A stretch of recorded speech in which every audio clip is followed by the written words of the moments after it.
पुरानी रंजिश को आप होली का नाम देना, एक होली में गुब्बारे का रंग देना, वो गलत बात है। आप हत्या करने के प्लान में थे, आप मारना चाहते थे होली वाले दिन की आड़ में उस बच्चे की।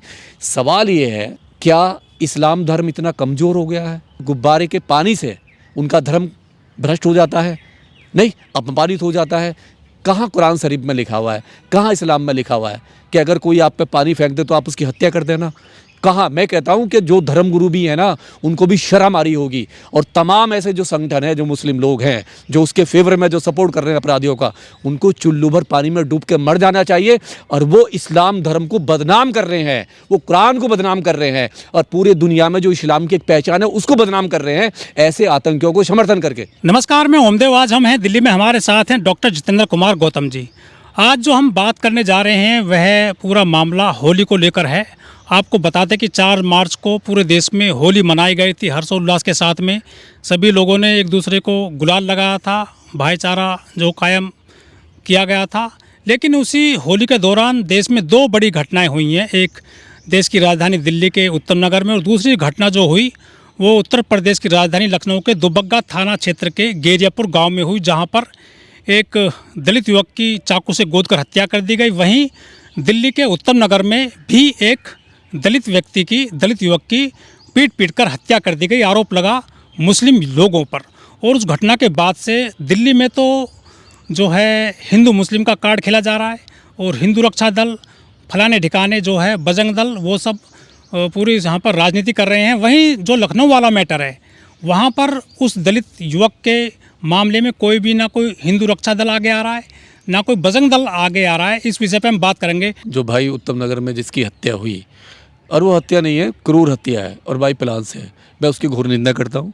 और जिन लोगों ने हत्या की है उन्हें फांसी की सज़ा की मांग करते हैं। आपके चैनल के माध्यम से हम अपील करते हैं सरकार से कि सख्त से सख्त कदम उठाए, और अपराधियों को मालूम होना चाहिए कि इस देश में कानून है, संविधान है, अदालतें हैं, थाने हैं, कोर्ट है।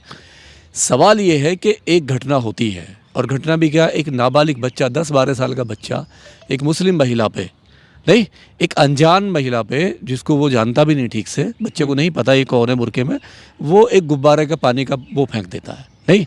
और वो महिला, सवाल ये है कि महिला जो एक माँ होती है, एक बहन होती है, एक बेटी होती है, किसी भी धर्म की हो, उसमें कितना तो सेंस होता है कि सामने बच्चा है, नहीं, एक अनसमझ बच्चा है जिसे नहीं पता, वो अपने भाइयों पर फ़ोन करती है, रिश्तेदारों को फ़ोन करती है और कहती है कि मेरे साथ ऐसा हुआ है। सवाल ये है कि उस महिला को सेंसिबल होना चाहिए था, पुलिस में कॉल करनी चाहिए। अगर उसका कहीं उसको लगा कि उसका सम्मान मतलब अपमान हुआ है, उसके साथ में गलत हुआ है, तो वो नापाक हुई है, पुलिस को कॉल कर सकती, कानून था उसके लिए। लेकिन पुलिस कानून में ना जाके जिस तरीके से उसने अपने रिश्तेदार और पड़ोसियों को बुलाया, और उसके भाई का जो भाई आया है, वो तरुण, जो वो था भी नहीं, जब वो आया है और वो माफ़ी मांगता है, वो सब लोगों से माफ़ी मांगता है, कहता भी मेरे भाई ने गलती की है, एक बच्चे ने गलती की, मैं माफ़ी मांग लेता हूँ। और माफ़ ना करके जिस तरीके से उसकी ब्रूटल तरीके से हत्या की जाती है, रोड पे गिरा गिरा के मारा जाता है, और ऐसा लगता है जैसे कई साल पुरानी दुश्मनी उससे थी। वो खाली गुब्बारे का नहीं था, जिस तरीके से वहाँ से वीडियो आ रही हैं, लोग बता रहे हैं कि इनकी ये उससे रंजिश मानते थे, जो पुरानी रंजिश थी। लेकिन डॉक्टर साहब, सवाल ये उठता है कि रंग तो प्राकृतिक होते हैं, ये रंग प्राकृतिक रंग हैं और भगवान ने रंग बनाए हैं, लेकिन ये रंगों से खिलवाड़ क्यों किया जाता है धर्मों के नाम पर? कोई भी धर्म, मैं नहीं कहता कि किसी भी धर्म में ज़्यादातर, चाहे वो मतलब क्रिश्चियन ले लो, चाहे सिख का ले लो, चाहे मतलब सनातन भी ले लो, ऐसा नहीं है कि उसमें मारने काटने का लिखा हुआ है कहीं मतलब गीता में। लेकिन जिस तरीके से इस्लाम भी है, ऐसा नहीं लिखा होगा कि आप अगर कोई पानी डाल दिया, कोई कलर डाल दिया, तो कलर से, प्रकृति में ऐसा कौन आदमी है मुस्लिम जो कलर को पसंद ना करता हो? नहीं, सारा कलर कपड़े पहनता है, जूते पहनता है, उसका जीवन कलरों से भरा पड़ा है, शादियां होती हैं रंग बिरंगी लाइटों में होता है। तो भाई ऐसा क्या है? सवाल यह है कि एक मानसिकता है कुछ लोगों की, कि हमें हत्या करनी है, नहीं, हमें अपने धर्म को ऊपर रखना है और धर्म को बदनाम करना है, ऊपर नहीं, बदनाम करना है। और इसमें अब इसमें राजनीति हो रही है, कुछ लोग इसमें एजेंडा लेके चले गए, नहीं, और एजेंडा साफ होता है कि जहाँ भी दलित की हत्या मुस्लिम करता है, तो वहाँ पे कुछ हिंदूवादी संगठन हैं, अपनी दुकान लेके पहुंच जाते हैं, नहीं है, वो दिखाना चाहते हैं कि हम जाटव और दलित के कितने बड़े हितैषी हैं, वो शो करते हैं। और आपने कहा एक मतलब जो उसमें लखनऊ में जो घटना हुई है वो तो बहुत गंभीर घटना है। चलो इसको तो आपने धर्म से जोड़ दिया, मुस्लिम से जोड़ दिया, नहीं, लेकिन जो लखनऊ में हुआ, मोहित तिवारी आरोपी हैं। जो उसने सूरज जाटव ने रोहित तिवारी को केवल हैप्पी होली बोला, मोहित तिवारी को केवल हैप्पी होली, जो एक आम है, नहीं है। आप किसी को भी बोलते हो हैप्पी दिवाली, हैप्पी होली, नहीं, हैप्पी न्यू ईयर। और उसने हैप्पी होली बोला और आपका आतंकी चेहरा, जातिवादी चेहरा, मनुवादी चेहरा वो सामने आ जाता है और कहता अरे चमार जाटव नीच होके मुझे हैप्पी होली बोलेगा, नहीं तेरी औकात, उसको 10 गाली देता है।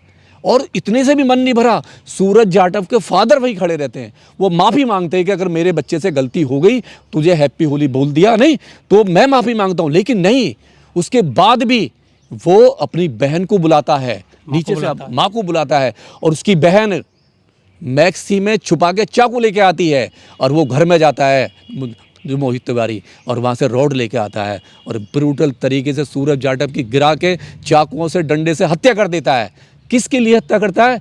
धर्म के लिए है, क्योंकि हैप्पी होली बोलने का उसे अधिकार नहीं था। लेकिन लोग कहते हैं कि ये तो होली का जो पर्व है, रंगों का त्यौहार है, सब गले मिलते हैं, गुलाल लगाते हैं और एक दूसरे को बधाई देते हैं, वहाँ दुश्मनी कहाँ से आ गई इनके बीच में? अब देखो ना, एक अगर हैप्पी होली बोलने पे अगर एक बच्चे की हत्या हो जाती है और तमाम हिंदूवादी संगठन, नहीं, दिल्ली में तमाम मतलब प्रिंट मीडिया, इलेक्ट्रॉनिक मीडिया, इनका ये साइलेंस, आत्मा मर जाती है, तो कहाँ है वो संगठन? वहाँ क्यों नहीं गए? नहीं, जाओ ना उसके घर पे, सूरज जाटव के जाइए। दिल्ली के तरुण कुमार के मामले में हिंदू रक्षा दल और बजरंग दल जैसे दर्जनों जो संगठन है, जो मीडिया है, राइट विंग, वो वहाँ पर लगी हुई है, बाकायदा पूरा अभियान चला रखा है कि तरुण के परिवार को न्याय दिलाना है। बढ़िया बात है, न्याय मिलना चाहिए, उसकी मौत हुई है पूरे झगड़े में। लेकिन यह जो संगठन है, ये जो रक्षा दल हैं या हिंदू बचाओ दल हैं, ये सूरज जाटव के परिवार वालों को न्याय दिलाने आखिर लखनऊ क्यों नहीं जा रहे हैं? ये मारने वाले वही लोग हैं जो यहाँ पे दिल्ली में बात कर रहे हैं, जो संगठन है, उन्हीं के पूर्वज हैं जिन्होंने हत्या की है, उन्हीं के फॉलोवर हैं जिन्होंने हत्या की है। सवाल ये, हत्या करने वाला तिवारी है और दिल्ली में भी तिवारी बैठे हुए नहीं है, दिल्ली में भी जो तरुण की बात कर रहे हैं वो भी तिवारी है। तो एक तिवारी हत्या करता है, नहीं, दूसरा तिवारी बचाने आ जाता है। सवाल ये, दुकान चल रही है, केवल दुकान है, ये धंधा है, और इस धंधे को हमारे लोग बहुत अच्छी तरह, जो बुद्धिजीवी लोग हैं, बहुत अच्छी तरह समझते हैं कि जब जब इस देश में आए दिन बलात्कार, एवरीडे बलात्कार होता है, मर्डर हो रहे हैं, हत्याएं हो रही हैं, पानी छूने पे मार दिया जा रहा है, घोड़ी चढ़ने पे मार दिया जा रहा है, मारने वाले कौन है? यही लोग हैं। लेकिन डॉक्टर साहब, दिल्ली वाले जो उत्तम नगर वाले मामले में मुस्लिमों ने विक्टिम कार्ड खेलना शुरू कर दिया है और वो ये कह रहे हैं कि ये तो दोनों जो है ना दलित थे, ये तो पासी खटीक है, तरुण है जो, वो खटीक हैं और वो राजस्थान की फैमिली है, और ये जो आरोपी हैं, इसके हत्या आरोपी मुस्लिम है जो, वो भी कह रहे हैं कि ये जो है मुस्लिम खटीक हैं। मतलब जब इन पर जो है मुकदमे हुए हैं तो इनको जो है अब दलित बन रहे हैं मुसलमान भी। कुछ लोग हैं जो देश का माहौल ख़राब करना चाहते हैं, दोनों तरफ, चाहे वो ये हिंदूवादी संगठन, चाहे मतलब मुस्लिम, लेकिन पिछला दलित हमेशा पिछला दलित है। सवाल ये है कि अब उनको दलित नहीं दिखाई दे रहा, नहीं है, अब वो पीड़ित के साथ नहीं है, वो उसके साथ हैं जो हत्या की है, जो हत्यारे हैं। अगर इनको सही में भाईचारा चाहिए देश में, या इस्लाम जो कहता है, नहीं है, मानव एक समान की बात करो, इस्लाम कहता है कि भाईचारे की बात करो, प्रेम की शांति। और ये तो रमजान का महीना है, कौन कहेगा मुस्लिम रमजान का महीने में किसी निर्दोष की हत्या कर दी जाए, किसी ऐसे बालक की हत्या कर दी जाए जब रमजान का पाक महीना हो रहा हो। सवाल यह है कि जो अपराधियों के समर्थन में हैं वो खुद ही अपराधी हैं। लोग ये भी कह रहे हैं कि क्या एक पानी के गुब्बारे से इनका धर्म नष्ट हो जाएगा? इतना कमजोर है क्या? मैं यही कह रहा हूँ, इस्लाम या हिंदू या क्रिश्चियन धर्म इतना कमजोर कैसे हो सकता है? कोई भी धर्म एक भावनाओं के आधार पर नहीं है बना हुआ, उसकी एक आइडियोलॉजी होती है, उसको चलाने वाले जहर किसने भरा है? जहर भरने वाले ये देखिए, जो राजनीतिक लोग हैं ना, जो रोटी सेकते हैं, जो सत्ता की रोटी सेकते हैं, दाढ़ी वाले या मौलाना या फिर वो चोटी वाले भी हैं, भगवा वाले, चोटी वाले, ये दाढ़ी वाले, मौलाना, ये सब जो ना एक राजनीति में खेल रहे हैं, नहीं है, दोनों तरफ से राजनीति कर रहे हैं, उधर से भी राजनीति, इधर से भी राजनीति। इनको धर्म से कोई मतलब है ही नहीं।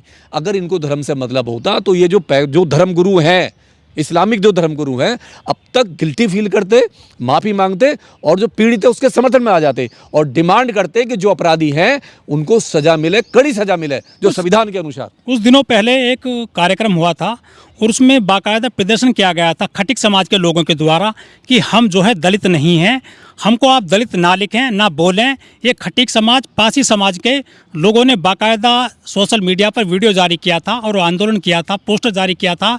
लेकिन जब ये तरुण की घटना हुई है, तरुण का मर्डर हुआ है दिल्ली के उत्तम नगर में, अब उनको वो दलित का विक्टिम कार्ड खेल रहे हैं। क्या वो भी जो है अब उनको याद आ रहा है संविधान, बाबा साहब और एट्रोसिटी एक्ट? देखिए, अगर उनको दलित कहलाने में अपमान लगता है खटीक को या इसको जो पासी है, उत्तर प्रदेश में सबसे ज्यादा सांसद और विधायक खटिक समाज से आए हैं चुन करके। हम अपील करते हैं तो एक तो संविधान में तो संशोधन करा लें, कानून में नहीं। हाँ। जो एससी का टैग है ना लगा हुआ उसे हटा दें, एससी एसटी के टैग को हटाएं और उस जनरल जाति में आए, जनरल में आए। और जो भी इनके धर्मगुरु हैं जिसको मानने हैं, ठीक है, उसमें जाएं और कहें जी हमें तो ब्राह्मण बना दो, ठाकुर बना दो, राजपूत बना दो, हम एससी जाति में नहीं। सवाल ये है जब इनको रिजर्वेशन का फायदा लेना होता है, सांसद विधायक बनना है, सांसद विधायक बनना होता है, डॉक्टर इंजीनियर बनना होता है, आईएएस बनना होता है, पीसीएस बनना होता है, तो यही लोग बाबा साहब के दिए हुए टुकड़े को अपना के एससी बनता है, एसटी बनता है, नहीं है, दलित बन जाता है।